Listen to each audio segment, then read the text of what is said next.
llegado entonces el momento de darle paso a nuestras charlas inspiradoras. Tendremos 4 charlas inspiradoras de emprendedores colombianos quienes han visto en la industria digital grandes oportunidades de crecimiento. Él es Juan Manuel Lopera de Tommy Digital. Esta empresa busca transformar las prácticas educativas habituales y posicionarse como una de las tecnologías más innovadoras para mediar las experiencias de enseñanza-aprendizaje, ofreciendo soluciones didácticas que favorecen el desarrollo profesional docente, facilitan la representación del conocimiento y propician la construcción significativa y colaborativa en los estudiantes. Juan Manuel nos acompaña con su charla Emprendimiento Social de Cero, sin universidad, sin dinero. Adelante, Juan. Hola, hola, muy buenos días. Espero que me estén escuchando bien. Espérenme, yo prendo por aquí mi cámara para que nos veamos también. Listo, ahí Te dejo estamos. entonces Muy bueno. Con la audiencia. Gracias, Lina.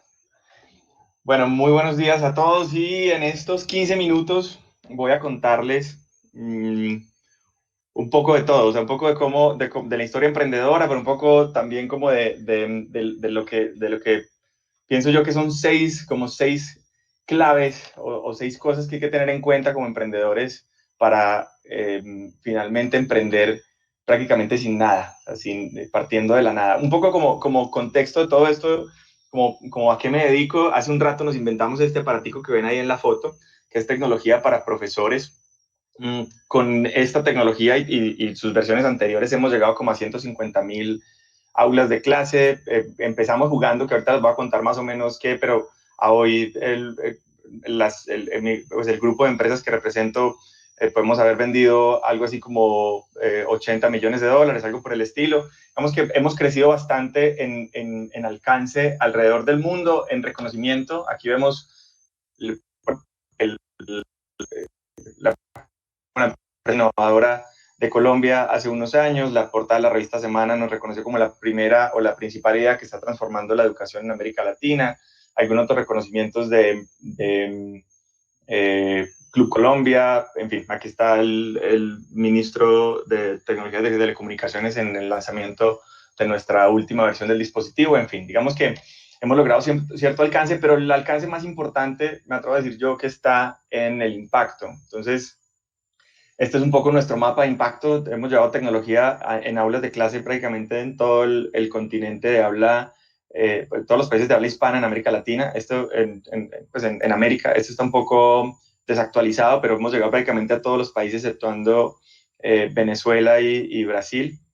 Y bueno, estamos haciendo algunas cosas en la India porque realmente es un escenario muy similar en cuanto como a restricciones o falencias en uso de tecnología o en acceso a tecnología y a telecomunicaciones o a conectividad en las aulas de clase de las escuelas de los países en vía de desarrollo. Este es parte de mi equipo, este es mi socio fundador Alejandro.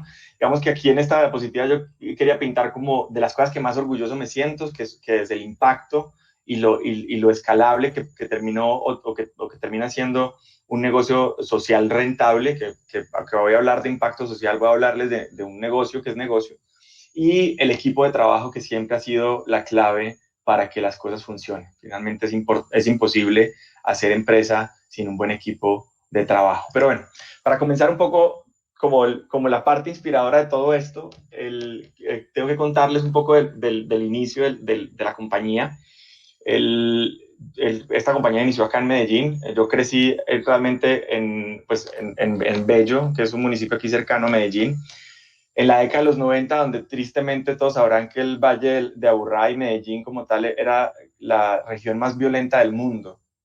Y yo estaba creciendo en un barrio de drogas de Bello, en donde tristemente antes de mis 9 años, de mis 6 años, ya había recibido la primera noticia mala, y era que a mi abuelo lo habían asesinado por no pagar una microextorsión de 1,000 pesos a la semana. Y no habían pasado ni siquiera 3 meses cuando a mi tía la habían matado también por lo mismo. Y mi primo, que el hijo de aquella tía, pues se llenó de mucho coraje, porque a uno con todas esas injusticias, más que tristeza, le empezaba a dar era como coraje. Se llenó de coraje y se metió a la banda contraria. Él tenía 14 años cuando se metió a la banda contraria de los que mataron a su mamá. y terminaron matándolo a la salida del colegio a los mesecitos. Entonces, tristemente, cuando está uno creciendo en un ecosistema como estos, te rodean un montón de situaciones que más que tristeza te causan lo mismo que le causó a mi primo, y es ganas de tener la edad suficiente para salir a meterse en la misma dinámica negativa pues, de ese entorno social en el que estábamos creciendo. Entonces, eso es un poco mis inicios. Mi casa era una casa de 5 personas. Mi papá trabajaba como obrero en Fabricato, que básicamente todo el municipio de Bello, la mayoría de personas trabajaban en Fabricato, que pues seguramente todos saben qué es Fabricato, ¿cierto? Que fue una de estas industrias textiles gigantes del país en la década de los 90, de hecho desde mucho antes, pero que finalmente termina colapsando como muchas otras industrias en el país. Pero mi papá trabajaba allá pues bueno, se ganaba un salario mínimo y que eso en aquel entonces pues serían algo así como 350,000 pesos o 400,000 pesos. Y con eso vivíamos todos, yo me atrasé casi que con la mitad porque a mi papá siempre le gustó mucho tomar licor, entonces la mitad se lo gastaba en licor y la otra mitad era para que viviéramos todos. Entonces era una casa donde pues afortunadamente siempre hubo comida para comer, pero siempre hubo también mucha escasez, y que tristemente de nuevo siempre a la salida de la casa estaba la opción de simplemente irse para la esquina y terminar pues siendo uno más de los muchachos perdidos del barrio, ¿no? De los que entre drogas y armas pues encontraban su estilo de vida, ¿no? Entonces, ese es un poco cómo comienza toda esta historia, pero afortunadamente cuando yo tenía 12 años me encuentro un maestro, era un maestro que empezó como la mayoría de escuelas dando ciencias, pero también daba matemáticas, pero después daba física, después daba química, y este profe, más que yo recordar que me haya enseñado a sumar o a restar o que me haya enseñado sobre física o química, recuerdo que nos motivaba a encontrar lo que más nos gustara, más allá de pararnos en una esquina en el barrio, ¿no? Entonces, él nos motivaba a quedarnos después del colegio, aprender algún saber. En mi caso, aprendí a programar. Así que a mis 12 años empecé a aprender a programar. A los 13 años, en una feria de la ciencia, hice como una especie de simulador de snowboard. Básicamente era una tapa de una lavadora vieja, con una llanta de una carreta y con un cilindro encima y un skate, pues una patineta encima, y eso conectado por el puerto de la impresora al computador, y eso se convirtió en un simulador en donde si uno se movía para la derecha, un jueguito en el computador se movía para la derecha o para la izquierda o saltaba, en fin. Y fue la atracción principal en el colegio. Tampoco había mucho con qué competir porque lo más innovador, recordarán ustedes que en las ferias de la ciencia eran los volcanes de bicarbonato con limón, y al lado del volcán de bicarbonato con limón pues estaba mi simulador de snowboard, y estaba yo ahorita les vamos a dar una foto, muy flaco, que parecía marihuanero desde mis 12 o 13 o 14 años, pero con un juego que atraía a todo el mundo. Entonces me hacían una fila enorme para subirse al simulador de snowboard, hasta que yo tomo la decisión de cobrar a 200 pesos la montada. Entonces, digamos que ese fue como mi primer negocio, y ahí me di cuenta que lo que había aprendido me producía dinero. Era posible generar dinero con lo que había aprendido de programación de computadoras y algo de electrónica, ¿no? Que han sido siempre como mis dos pasiones técnicas. Luego de eso, pues me dedico a tratar de generar dinero con lo que sabía, así que me asocio con el colegio y monto un curso de programación en los fines de semana en el colegio. Entonces le enseñaba a otras personas a programar. De hecho, ahí conocí a mi socio fundador y a varias personas que hoy trabajan conmigo. Entonces empecé a formar a mis compañeros en programación, pero luego le vendí al colegio como el software de elección del personero estudiantil. Entonces ya no era votación física, sino votación digital. Y así empecé a ver que, de nuevo, podía hacer algo de dinero. En ocasiones no me pagaban con dinero, sino con cupones para que cambiara en la cafetería del colegio. Entonces yo ya no tenía que llevar el sándwich de huevo que me hacía mi mamá, sino que ya podía ir a la cafetería, pues, y me sentía como el más millonario del colegio, ¿no? Porque ya podía comprar en la cafetería algo que nunca había podido hacer en toda mi vida en el colegio, ¿no?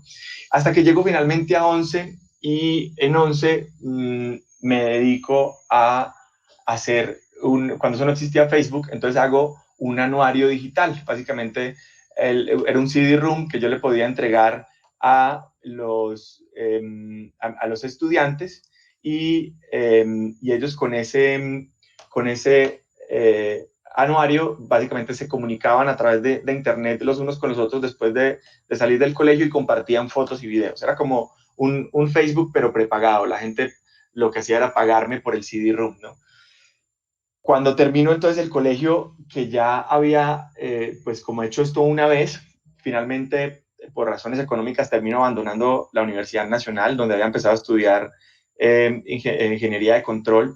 Siempre me gustó mucho la electrónica y la programación, entonces ingeniería de control era mi carrera perfecta, pero me costaba mucho y le costaba mucho a mis papás, que estaban costeándole en ese momento los pasajes y una maestría a mi hermano, que siempre fue muy bueno estudiando. Yo no era tan bueno estudiando, entonces me estaba yendo al inicio, cuando empecé en la universidad, me estaba yendo mal en la universidad y aparte de eso veía que mis papás, la casa de toda la vida, la que habían construido con mucho esfuerzo, estaban planeando venderla para poder pagarnos a nosotros pues los pasajes y pagarle a mis hermanos y a mí pues lo que hubiera que pagar de universidad. La universidad nos salía muy barata, pero la maestría de mi hermano pues ya era un poco más costosa. En ese momento yo tomo la decisión de abandonar la universidad y dedicarme a hacer anuarios. Yo me había ganado, en los primeros anuarios que hice en mi colegio, me había ganado 4 millones de pesos en 2 semanas. Esa había sido mi utilidad. Y 4 millones de pesos era el salario de mi papá de un año entero. Entonces, finalmente yo dije, yo soy capaz de generar dinero, ¿para qué voy a sacrificar de alguna manera los ahorros de mis papás en la casita que tenían para, para costearme pues, mis pasajes o mis cosas? Entonces, finalmente decido abandonar la universidad y me dedico a hacer anuarios en muchos colegios. Pero antes que eso, aquí vieron que les tenía como un primer aprendizaje de todo esto, y es que sin duda hay que romper los paradigmas de que solamente empiezan a emprender las personas que tienen dinero para hacer una gran empresa, o más bien que solamente hacen una gran empresa y generan muchos empleos quienes tienen dinero para hacerlo o quienes tienen una idea de negocio supremamente única. En lo que les voy a contar van a ver que pues ya vieron que pues no tenía dinero para hacerlo, ni tampoco tenía como el conocimiento, ni había estudiado en la mejor universidad para emprender una idea de negocio, y tampoco tenía la idea como más fantástica. Sencillamente lo que sí tenía, que creo que esto es lo principal, y es tener la confianza de que uno es capaz de aprender lo que tenga que aprender, porque no significa que no ir a la universidad, significa no estudiar. Sin duda hay que aprender un montón. Entonces, que sin duda hay que aprender un montón y que hay que tener la disposición para aprender, y que luego hay que tener la perseverancia, como decían hace un rato, para insistir hasta conseguir lo que uno tiene en mente, ¿no? Entonces, creé ese primer negocio avanzó, funcionó relativamente muy bien, hasta que un día cometí el error que la mayoría de emprendedores cometemos. Y es que yo hacía anuarios en CD-ROOM y alguna vez una niña de un colegio me aparece y me dice como, venga, me hace mis anuarios. Y era el colegio más grande de Medellín. Y yo digo, pues vale, listo. Entonces ella me saca una bolsa plástica con plata, una bolsa plástica transparente, como con 11 millones de pesos, que era pues hoy es un montón de plata, pero en aquel entonces era otro montón de plata mucho mayor. Y me dice que le haga los anuarios, pero me dice que quería eran unos anuarios en libro. Y yo digo, pues yo hago anuarios, pues me van a pagar, y pues yo soy capaz de hacer anuarios en libro, que eso no debe tener mucha diferencia. Y solo motivado por el dinero que me podía generar esos anuarios, decido hacer anuarios en libro. Normalmente, o sea, generalmente nos pasa mucho que decimos como, no, es que yo ya hago esto, entonces pues también puedo hacer esto otro que es muy parecido. Aunque sean muy similares, generalmente dos cosas que parecieran líneas de negocio terminan siendo desenfoques gigantes. Y pasa uno, que fue en mi caso, de tener muy buenas utilidades con de pronto menos negocios, a pensar que estás haciendo más negocios, pero perderlo todo. Estos anuarios impresos fueron un desastre, me quedaron perversos, todo el mundo me pidió que le devolviera la plata. Aparte de eso, la gente que me estaba pidiendo que le devolviera la plata, no recuerdo el valor exacto, pero por decir algo, le habían pagado a la niña que me contrató, a su compañera del colegio, le habían pagado, por decir algo, 60.000 pesos por cada anuario, y ella me había pagado a mí, por decir algo, 40.000. Entonces, y luego esta niña se desapareció y cuando los papás me pedían la devolución del dinero de su anuario, pues a mí me tocaba devolverles 60.000 y no 40.000. Aparte me había gastado mucho más produciendo los anuarios que lo que me habían pagado, así que todo lo que me había ganado haciendo los anuarios digitales, que era lo que yo sabía hacer y lo que era mi negocio y en lo que ya tenía experiencia, terminé gastándomelo todo en hacer un producto que, aunque parecido, seguían siendo anuarios, era un producto totalmente distinto y había que tener otras habilidades, había que tener otras experiencias para poder hacer ese negocio. Entonces, finalmente, perdí todo lo que había hecho y en ese instante dije, ya ha pasado un año, o sea, ya perdí 2 semestres de la universidad, ¿y ahora qué? ¿Ahora qué voy a hacer con, pues ya no, ni fui a la universidad para conseguir un buen empleo, ni tampoco me funcionó mi negocio, entonces ahora qué sigue, ¿no? Y en mi casa, pues por supuesto, desearían que yo pudiera empezar a aportar algo de dinero, ¿no? Entonces, ese es un primer aprendizaje y me atrevería a decir que seguramente muchos de ustedes, si ya han emprendido negocios, muchos de sus negocios probablemente se han ido a la quiebra o se han equivocado ustedes o han estado a punto de quebrarse por no distinguir entre una línea de negocio y el desenfoque. Los emprendedores somos demasiado emocionales y como somos tan emocionales, pues entonces decimos, no, yo puedo con todo, ¿qué necesita que venda? Hace poco escuchaba a un emprendedor que afortunadamente le salió bien, pero él se dedica como algo de tecnología y estaba contando su éxito vendiendo sandías o patillas.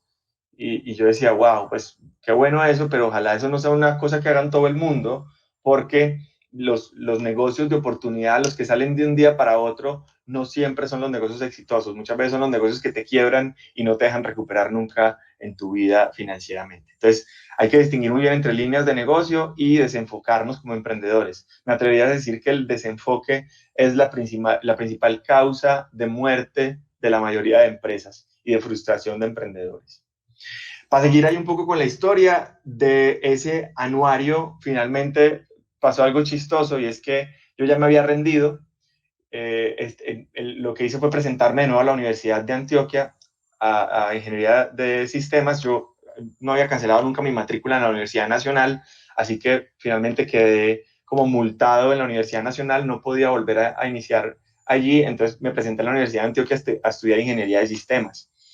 Y estando allí, pues digamos que después de haber presentado los exámenes de admisión, como faltando 2 semanas para que me dieran los resultados de los exámenes de admisión, a ver si había pasado a la universidad, me llaman de la Universidad de Antioquia y me dicen, venga, usted hacía anuarios. Yo, por supuesto, no quería saber nada más de los anuarios, había tenido una experiencia perversa, pero ellos me explicaron que era que habían visto que yo, como yo finalmente había hecho muchos miles de anuarios, yo había diseñado un software que permitía tabular datos de los estudiantes, como lo hace el ICFES, que es básicamente leyendo las bolitas y entonces la gente rellenaba sus datos a punta de rellenar bolitas, yo lo escaneaba, bueno, realmente lo escaneaba mi hermanita, que fue como mi primera empleada, ella lo escaneaba y eso quedaba tabulado automáticamente y casi que los anuarios se producían muy automáticos. Pues la universidad me dijo, mira, se nos dañó la máquina que califica los exámenes de admisión y nos gustaría mucho y nos serviría mucho si tu software puede calificarlos. Yo me dedico a desarrollar el software en toda la noche y al otro día voy y les hago una demostración y en la universidad me dicen como, en serio, no tenemos ninguna otra alternativa, o sea, eres nuestra única opción, tenemos que calificar los exámenes de admisión y tenemos muy poco tiempo y eran como 85.000 pruebas, ¿cuánto nos cobras por calificarnos? Eso, cuando uno es muy comercial, que creo que la mayoría de emprendedores somos muy comerciales, entonces cuando te dicen como que cobra, como que eres la única opción y te necesitamos urgente, eso significa casi que puedes cobrar lo que sea, así que ahí recuperé mis pérdidas de los anuarios, finalmente cobré bien, con eso contraté una secretaria, pagué la cuota inicial de un apartamento y me compré un carro. Si ven, estaba casi rendido, o sea, ya pensé que se había acabado mi idea emprendedora, pero de repente aparece una nueva idea de negocio utilizando una de las herramientas que yo ya tenía creadas y pues no estaba dedicado a nada más, así que en ese instante no era un desenfoque. Y entonces ahí de nuevo encontré una inspiración en hacer, como digamos que en un nuevo producto, que era la calificación de pruebas de exámenes. Aparte de eso, pasé a la universidad, no tuvo nada que ver que yo hubiera calificado los exámenes de admisión, pero pasé a la universidad y comencé a ingeniería de sistemas. Lo curioso es que voy a mi primera clase de ingeniería de sistemas y estando allá me suena el celular dentro de la clase. Era clase de español, que todavía no entiendo por qué veía clase de español en ingeniería de sistemas, pero entonces estaba en mi primera clase, en mi primer día de universidad, y en ese instante me suena el celular y la profesora que estaba dando clase me mira y me dice como, en mi clase no se contesta el celular. Si contestas el celular, cancela la materia porque te la voy a hacer perder, me dice la profesora. Cuando es un minuto de celular valía como 3.500 pesos, entonces yo dije, si me están llamando es importante, y decido agarrar mi mochila y salir del aula de clase y contestar el celular. En ese instante era alguien de la alcaldía de Medellín que me dice, venga, usted calificó las pruebas de admisión de la Antioquia, y yo así, me dicen, ay, venga, es que estamos necesitando calificar unas pruebas urgentes y no tenemos otra opción. Ese día abandoné la universidad y empecé oficialmente de nuevo mi compañía. Abrí una oficina, la secretaria que les conté la estaba recién contratando, pues cancelo mi matrícula en la Universidad de Antioquia y pues ya no volví más a la universidad. Eh, con este software empecé a hacer empresa, empecé a hacer dinero y ese dinero lo dediqué en contratar personas y finalmente construimos un software que se llamó SARA, que era el sistema de acompañamiento, esa era como la sigla, siempre me gustaron mucho las siglas, Sistema de Acompañamiento de Asistencia Remota. Este sistema, SARA, finalmente terminó comprándomelo una empresa que se dedicaba a hacer software para educación y yo terminé vendiéndoles como el 100% de los derechos. Luego esto se lo vendieron mucho al SENA. El SENA me apoyó, el Tecnoparque del SENA me apoyó un montón en su momento para perfeccionar el software, para diseñar el modelo de negocio y finalmente pues para vender la compañía. Con esto hago suficiente dinero como para sacar a mi familia del barrio donde estábamos creciendo y finalmente convertirme como en empresario. Este era yo, con cara de marihuanero que les decía. Esto fue un artículo que le sacó la revista Dinero cuando yo tenía como 19 años y después de vender como esa primera compañía. Y, y la revista Dinero finalmente como que me hizo creer que de verdad ya era un empresario a pesar de no haber tenido ningún familiar empresario ni nada por el estilo. Entonces, digamos que era como el primer empresario de mi casa. Entonces, eso de alguna manera me hacía sentir muy, como muy superhéroe, ¿no? En mi familia. Entonces, yo como ya me sentía muy empresario, pues empecé a hacer negocios y dije, pues me voy a ir a hacer negocios a Bogotá, porque es que pues yo nunca había salido a ningún otro lado, casi que nunca había salido de Medellín. Así que digo, me voy a ir a hacer negocios y me voy a ir a hacer negocios a Bogotá. Me voy y agarro un avión. Recuerdo que pierdo el vuelo y me toca pagar una clase ejecutiva. Afortunadamente ya tenía como dinero para hacerlo, para poder llegar a mi cita. Pago una clase ejecutiva y cuando voy en ese vuelo de clase ejecutiva, justo me doy cuenta que al lado mío está sentado el vicepresidente mundial de Microsoft. Esto yo sé que muchos dirán como, wow, pero ¿cuándo le pasará a uno estar sentado al lado del vicepresidente mundial de Microsoft? Pues seguramente ustedes ya han estado un montón de veces al lado de personas que les pueden ayudar en su negocio. La pregunta es si ustedes les hablaron a esas personas, si ustedes entendieron cómo sacarle algún beneficio a esa relación humana que pueden establecer con la persona que tienen al lado. En mi caso, yo no me aguanté las ganas, él estaba en la ventana y yo estaba en el pasillo, entonces no me podía escapar ni para el baño. Y yo empecé a hablarle de todo lo que yo estaba haciendo. Yo estaba recientemente lanzando un nuevo producto, que era la primera versión de ese dispositivo que vieron ahora. Y yo empecé a hablarle y a contarle el producto, a entregarle publicidad y a entregarle mi tarjeta.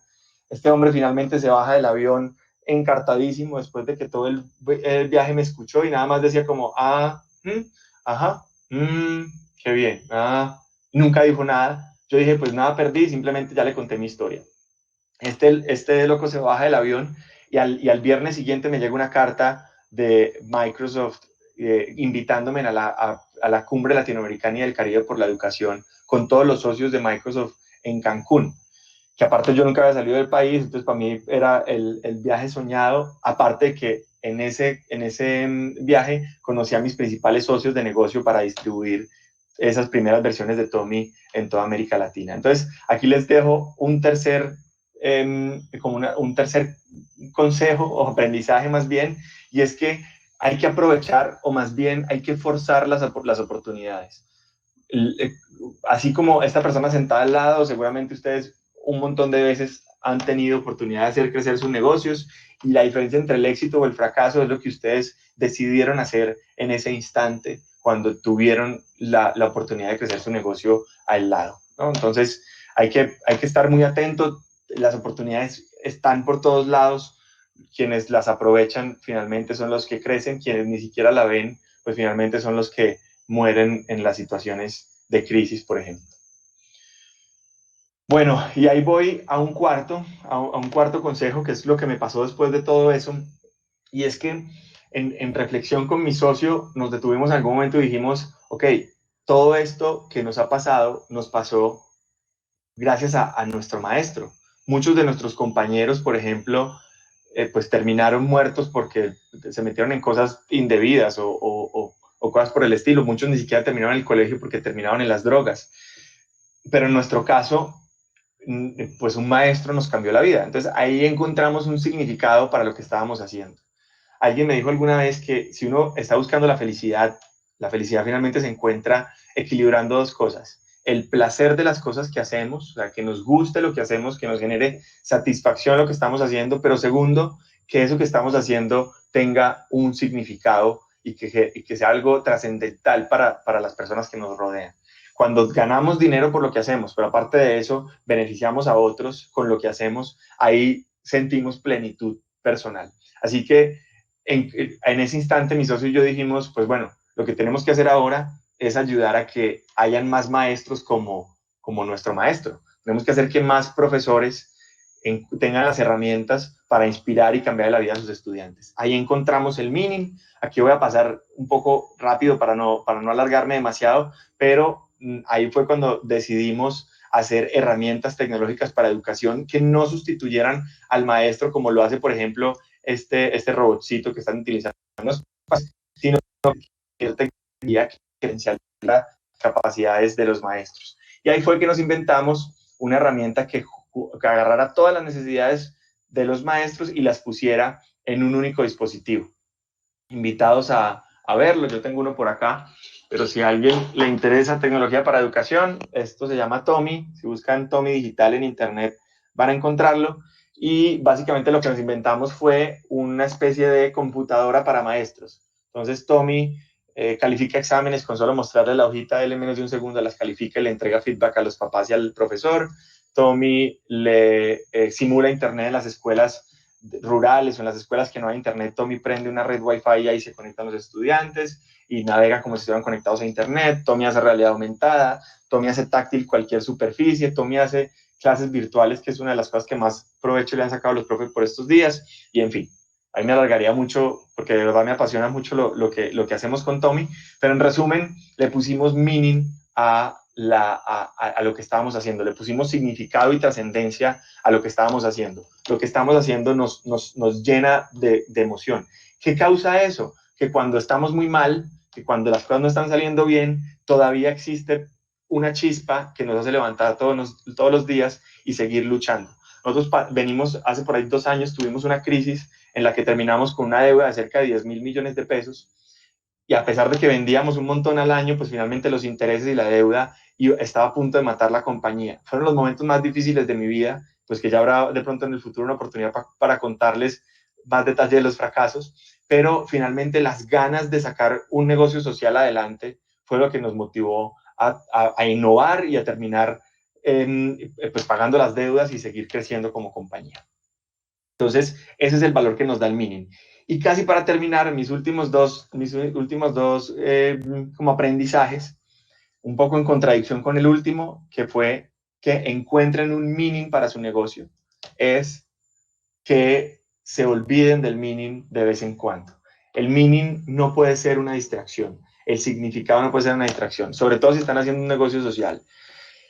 Me he encontrado muchos emprendedores que uno les dice, bueno, ¿y de qué es tu negocio? Y él dice, no, es que la paz mundial y yo le voy a quitar el hambre a los niños del mundo, más o menos. Obviamente estoy exagerando, pero son discursos tan emotivos, tan apasionados, que los inversionistas pues se asustan cuando escuchan tanto porque piensan que lo que está haciendo el emprendedor es una obra social y no está haciendo un negocio escalable y rentable.